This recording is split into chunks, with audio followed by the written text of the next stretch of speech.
If keto feels like it changes your appetite in waves, you're not imagining it.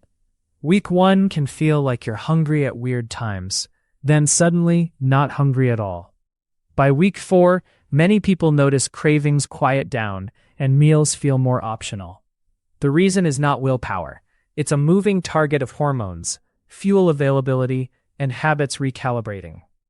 Early on, your body is still expecting quick glucose, and it sends loud signals when it doesn't get it. Later, when fat and ketones become a steadier fuel source, those signals often soften. But not everyone experiences the same pattern, and some people get the opposite. The goal here is to give you a simple mental model. You'll know what changes are common, what changes are red flags, and how to respond without overcorrecting. Think of week 1 as a transition phase. Think of week 4 as a new baseline that's still being built.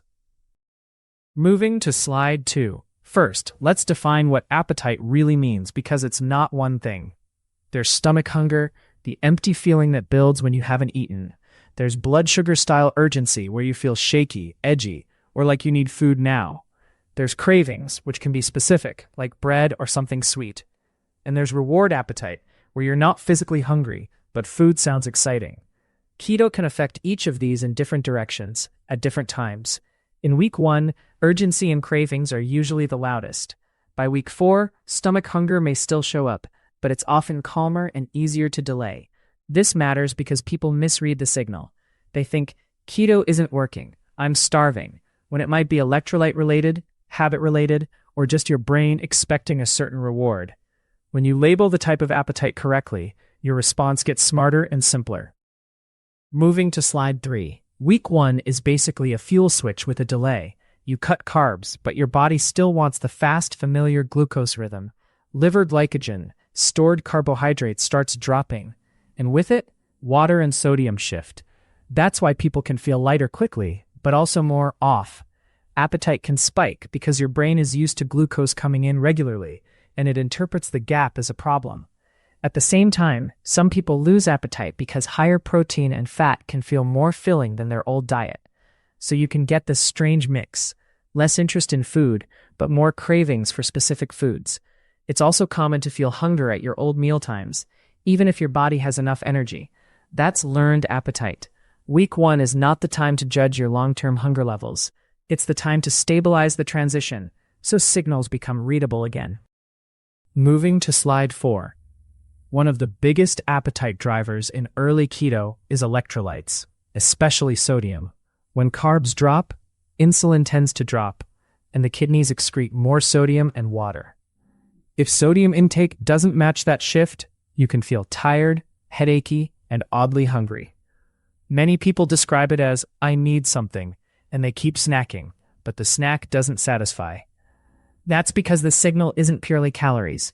It's your body pushing you to correct a fluid and mineral imbalance. Potassium and magnesium matter too, but sodium is often the first domino. By week 4, your body usually handles this better, and you also tend to learn what hydration pattern works for you.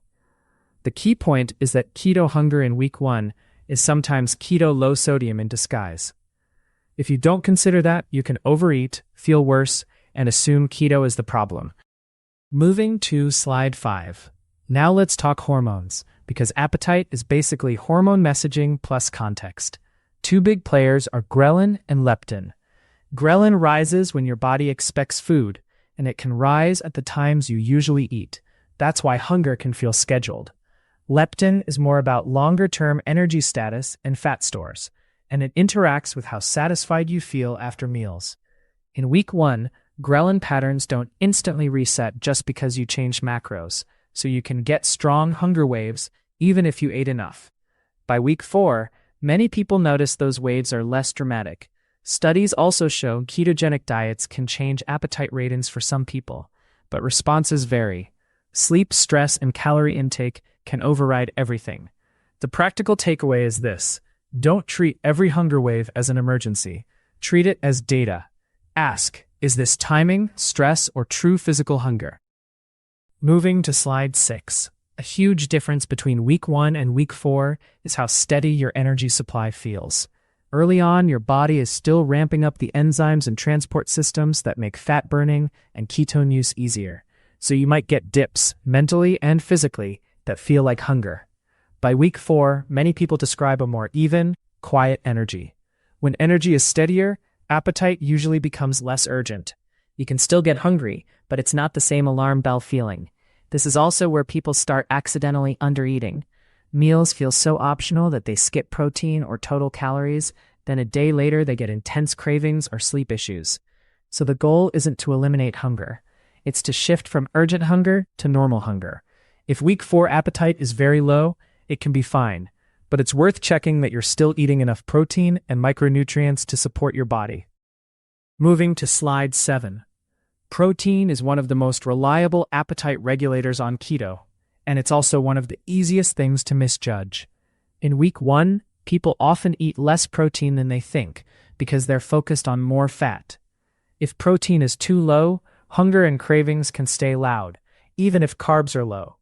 Protein affects satiety hormones and helps you feel like you actually ate a meal, not just calories. By week 4, appetite often drops, and that can make protein intake drop even further unless you're intentional. The trick is to prioritize protein first, then add fat for satisfaction, and keep carbs low enough for your chosen approach. This isn't about eating huge amounts. It's about hitting a consistent baseline so your body doesn't keep asking for more food later. If you're hungry on keto, one of the first questions to ask is, did I truly get enough protein at my last meal? Moving to slide 8. Let's separate physical hunger from carb cravings because keto changes that relationship over time. In week 1, cravings can feel very specific and very persuasive. You might not want food in general, but you want that one thing. That's partly habit and reward circuitry, and partly the brain's expectation of quick energy. By week 4, many people notice cravings become less frequent and less intense, especially if meals are consistent and sleep is decent.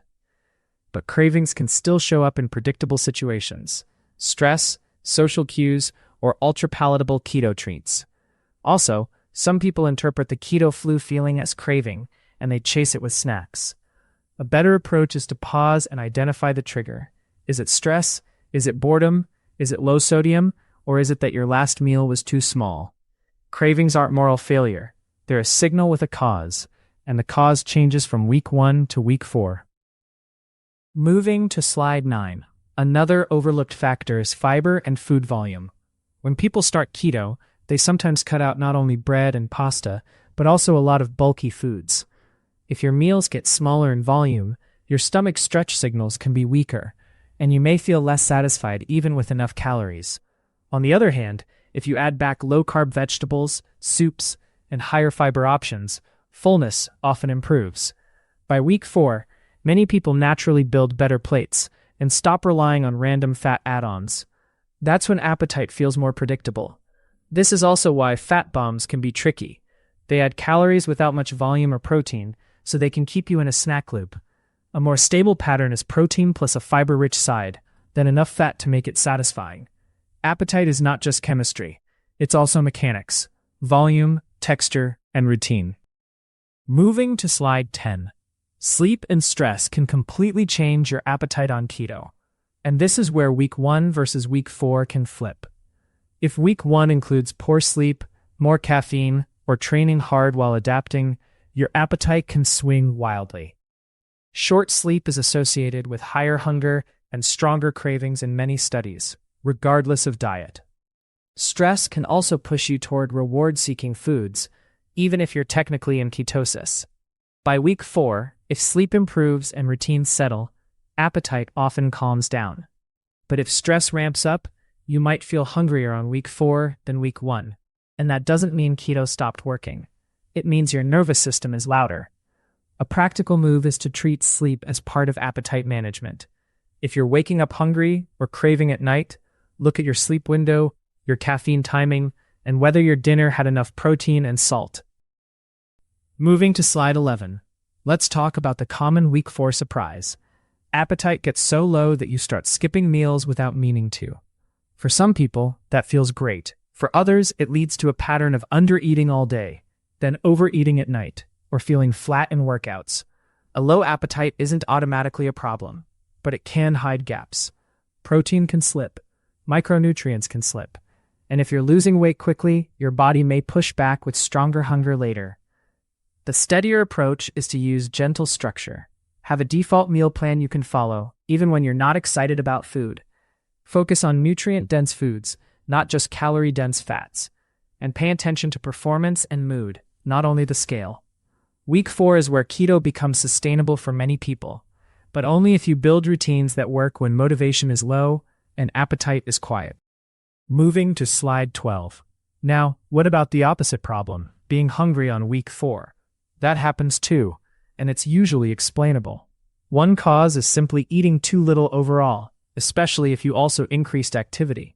Another is hidden carbs or frequent keto sweets that keep your appetite activated. Another is not enough protein at meals, so you're full briefly, but not satisfied. And sometimes it's just that your body is leaning out and hunger rises a bit as a normal response. The best way to troubleshoot is to change one variable at a time. First, make meals bigger in protein and non-starchy vegetables. Second, check sodium and hydration. Third, reduce snack frequency for a week and see if hunger waves calm down. If hunger is paired with symptoms like dizziness, faintness, or persistent nausea, that's a sign to take it seriously and get individualized guidance. Keto should feel stable, not chaotic. Moving to slide 13. Here's a simple way to compare week 1 and week 4 without overthinking it. In week 1, your job is stability. Keep carbs low enough for your plan, prioritize protein, and don't ignore electrolytes. Expect hunger to be noisy, especially at old meal times. In week 4, your job is consistency. Keep the same protein habit, build meals with enough volume, and watch for the two extremes, mindless snacking or accidental undereating. If you want one practical test, use the 2-question check. First, am I physically hungry? Meaning most foods sound good.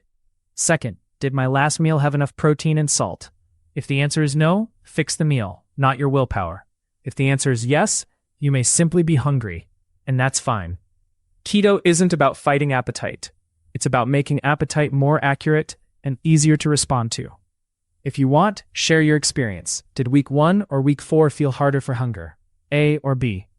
And if this kind of practical keto breakdown helps, subscribe for more. This information is not a substitute for medical advice.